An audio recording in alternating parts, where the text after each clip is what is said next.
Penting untuk diingat bahwa utang, meskipun sering dianggap sebagai beban, sebenarnya dapat memberikan manfaat yang signifikan jika digunakan dengan bijak. Namun, jika dibiarkan tanpa rencana dan pengelolaan yang baik, utang yang tidak terencana bisa menjelma menjadi masalah finansial yang serius dan mengancam stabilitas ekonomi seseorang. Dalam dunia keuangan, terdapat dua jenis utang yang perlu dipahami dengan baik, utang konsumtif dan utang produktif.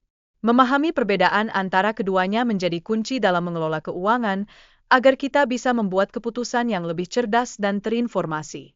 Utang konsumtif, pada dasarnya, digunakan untuk memenuhi kebutuhan sehari-hari atau sekadar untuk memuaskan keinginan kita. Contohnya termasuk utang untuk pendidikan, makanan, atau bahkan untuk hiburan yang bisa membuat kita merasa sejahtera dalam sekejap.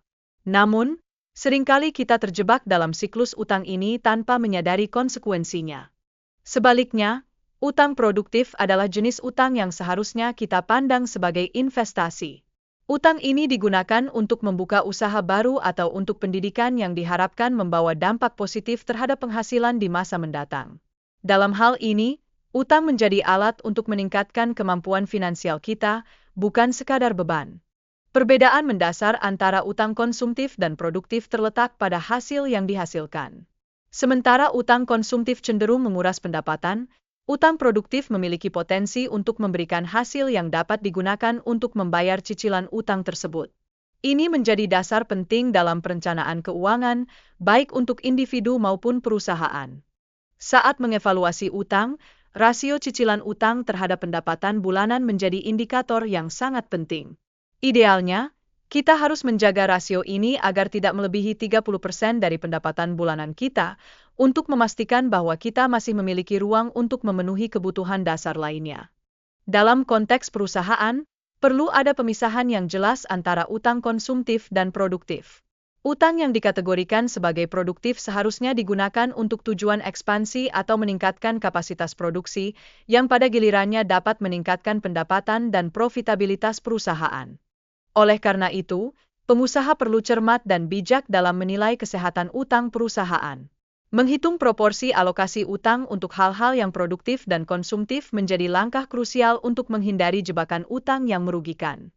Selain itu, kemampuan perusahaan untuk membayar utang di masa depan harus diperhitungkan secara mendetail. Rasio utang dibandingkan dengan pendapatan atau ekuitas perusahaan menjadi indikator penting yang menunjukkan seberapa sehat kondisi keuangan perusahaan itu sendiri.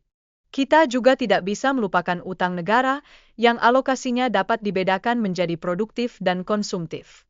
Utang produktif digunakan untuk membiayai proyek-proyek yang bertujuan menciptakan sumber pendapatan baru bagi negara, sehingga memberikan manfaat jangka panjang bagi masyarakat. Dalam pengelolaan utang negara, penting untuk selalu mempertimbangkan kemampuan untuk membayar utang tersebut.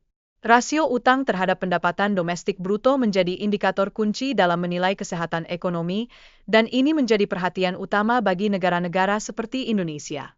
Utang konsumtif, meskipun seringkali diperlukan untuk mempercepat kesejahteraan rakyat, sebaiknya dihindari untuk memenuhi keinginan yang tidak mendesak.